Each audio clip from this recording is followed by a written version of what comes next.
Kung naghahanap kayo ng bag or pouch para sa tablet nyo, ito yung marerecommend ko sa inyo mga Mima. Ayan.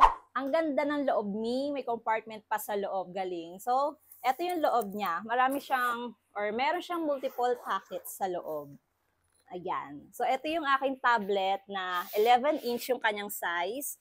Kasyang-kasya siya kasi 12.9-inch yung size nitong bag na to or pouch. So, ito yung keyboard.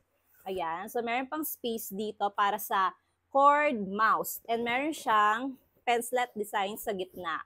So, spacious siya and meron siyang large capacity. Malambot tong mga Mima. Meron siyang 3-layer of protection kaya safe and secure yung tablet natin sa loob. Waterproof na rin ito mga Mima kaya hindi kayo mag-aalala na mabasa yung tablet nyo sa loob.